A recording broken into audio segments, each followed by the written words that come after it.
So the worry is kind of that a lot of them are being brought in from foreign clubs, such as your Didier Drogba's, your Solomon Kalous, your Nicolas Anelkas, for example, or Ryan Babel, or other players of that ilk. So your concern is more that the homegrown Black and Asian players are not pushed. I think it applies also to to any players, whatever colour. I think it applies to white players as well.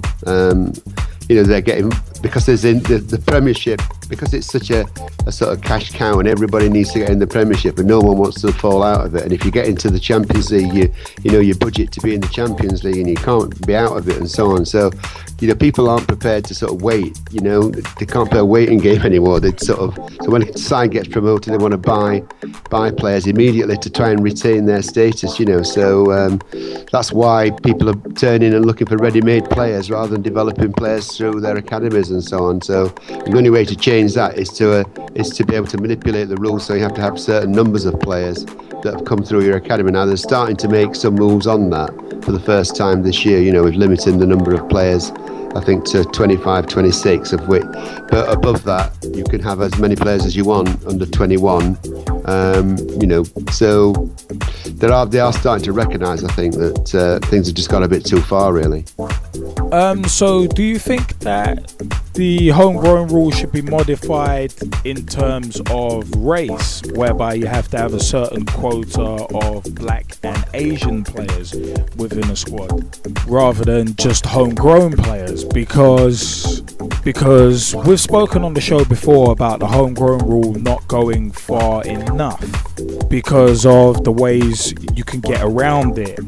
You could buy like a kid from South America when he's 16, bring him over here and have him in your squad for 4 years, and then he counts as homegrown. Homegrown doesn't exactly mean British or English. Do you think, firstly, that the homegrown rule goes far enough?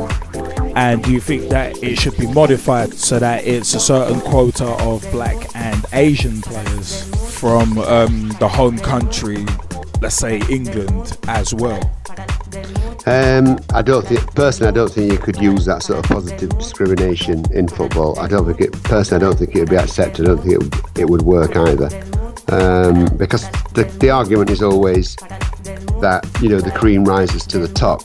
Right now, the point about that is that if there are enough players getting in, if you think of it not as a cup of milk but as a pyramid, and if there are enough players getting in at the base of the pyramid from Black and from Asian backgrounds, then you'd hope that eventually people in that pyramid will, as long as they're playing on a level playing field, I must admit as well, that people will find their way through to the top levels as long as you keep feeding the bottom. So I don't think there's been quite enough of the feeding of the bottom, particularly at some of the professional clubs.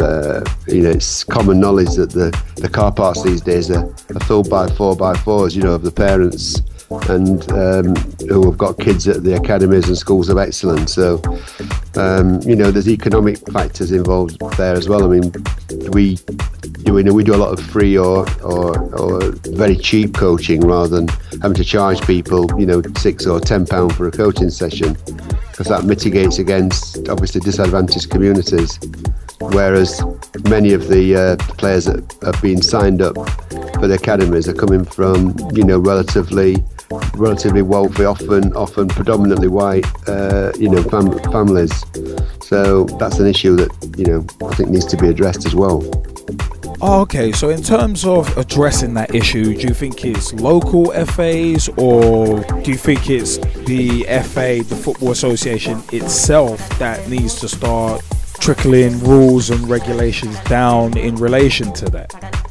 Yeah, I mean, the way the FA tends to work in this country is that the initiatives tend to come from the top, and then I mean, for instance, they can require each of the county FAs to set up a development team, which they've all got. They can then say, right, we need an equalities officer, or we need a women's officer, and so on. So it is a bit top down in that sense. But I know from where we are in Sheffield, there's scope for each county FA, if they want to be able to go that extra sort of mile. So we've tried to work with the county FA. You know, we sort of jointly fund and organise a tournament called the All Nations Cup, which we run every year. That's aimed at sort of asylum seeker and refugee groups and so on. We do that together with the FA. I mean, for quite a while, the FA in our part of the world have allowed me, for instance, to sit in as an observer representing FURD if there's a racial element to a particular disciplinary case, right? So just to sort of like observe and to give an opinion if asked. So you know they are able to do things themselves rather than just wait for the national FA to sort of instruct them. I'm going to put you on the spot here just for a second with this next question. How long do you think it will be before we see a black or Asian England manager of the men's team?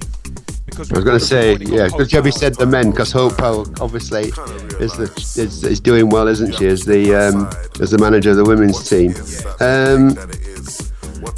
Well, I don't know. I had great hopes for Paul Ince until quite recently. I don't know about yourself. You know, he perhaps went through into the Premier a bit too early, a bit too eager.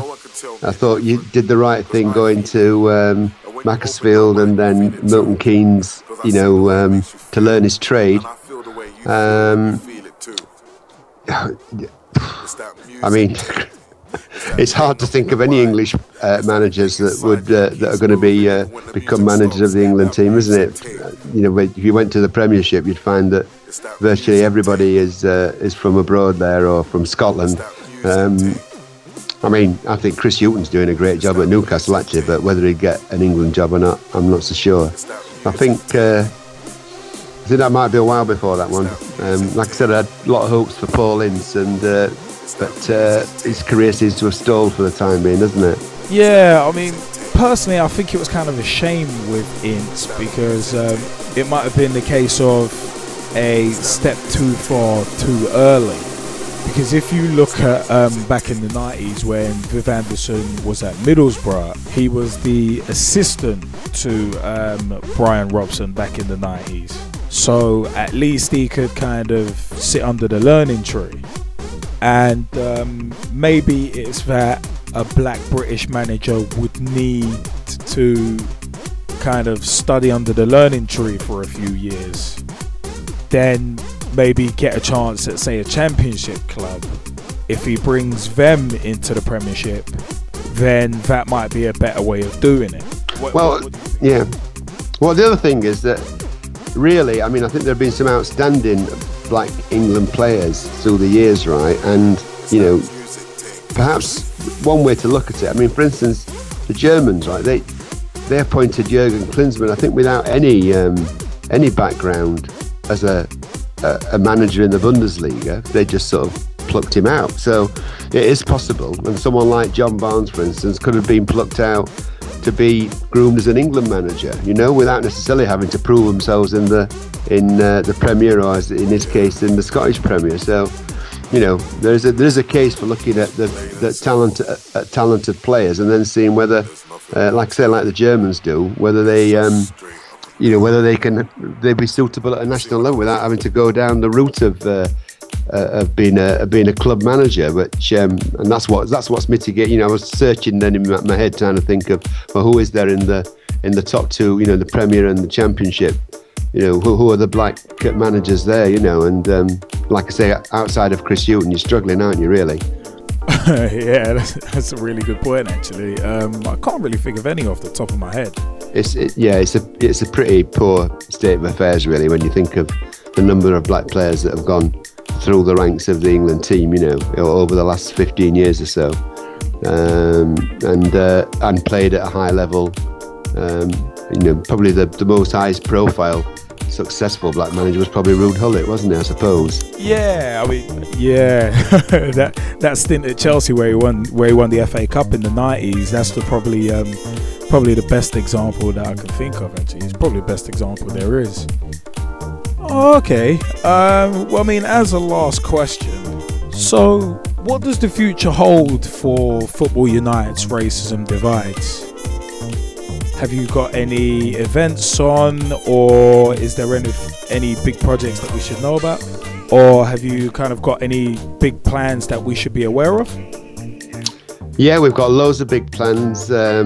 Whether we're able to do them or not is all dependent upon, funding, basically. We're a charity. We have to raise all our own money, and we're about to lose a lot of our funding. The Football Foundation is stopping all its grants to community groups. I don't know if you know about that. Oh no, I didn't know about that actually. Yeah, that's a topic for another program, because there are over 300 groups that have been like ourselves, that have been getting money from the Football Foundation, which is mainly comes from the Premier League and the FA and the government, right? And that funding's just gone. It's just been cut, all of it. 6 million a year just gone like that, right? So that's wiping out our education worker, some of our coaches and so on, and some of the current cutbacks that there are in government are not helping projects like ours. But we'll keep going. We've got a really interesting comic relief project, Sport for Change project called One All, which is about building a consensus, popular youth-led sort of campaign against the far right in South Yorkshire, where we're based. So, getting footballers, managers, the media, musicians, young people all on board, organising lots of events that bring people together, like that street kick game I told you about, and music events and so on. And we've got a really exciting project about the first black professional footballer. Do you know who that was? Arthur Wharton. Yeah. Arthur Wharton, good boy. Yeah, we actually featured Mr. Wharton on the show a few weeks ago with the biographical material from your guys' website, actually. No, good. Well, we're about to submit a full application to the Heritage Lottery Fund for an Arthur Wharton Heritage Project. It would really go deeper into his life and find out more about him. For instance, we know he played professional cricket, but we've got hardly any information about him at the moment, so that needs sort of digging out of the old newspapers and the cricket record books, for instance. Because as well as being the first black professional, he was an outstanding all-round sportsman. In fact, he was also, you probably know this, it was the world record holder for the 100 yards for 3 years, right? And we raised the money by launching a campaign to put a headstone on his grave near a place near Doncaster, just off the A1M. Oh, cool. He was buried for 67 years in an unmarked grave. This fantastic sort of Victorian sportsman as he was, all-rounder, real star of his day, was just died a poor man in the workhouse, having spent most of his later years down the mine. So it's a fantastic story about him. We're hoping to sort of bring it all to life with art, with drama, with making a film about his life, and having all that available via, using modern technology. We're thinking about an Arthur Wharton app, for instance, that you could download onto your iPhone, and all sorts of electronic ways in which we could tell the story and disseminate it. So that's what the bid's going to be about. So that's a really exciting development. That sounds fantastic. And once again, where can we get more information about Football Unite's Racism Divides? Well, our website is at www.furd.org, so that's quite an easy one to remember. So have a look on there and have a look through the site. We sort of update it 2 or 3 times a week with news stories, and we're always putting things on there, and you can go through all our pages and look in our resources and our history of black footballer sections and so on. So that'd be a good start. If you've got any questions, then the email address is there if people want to get involved a bit more, or if they want to borrow any materials as well. Fantastic. Once again, Howard, thank you so much for speaking to myself, Straight Shooting LJA, on behalf of Pitch Talk, and hopefully we'll be able to speak to you again real soon. Okay, mate. Bye. Thanks, Howard. Thanks very much. Bye.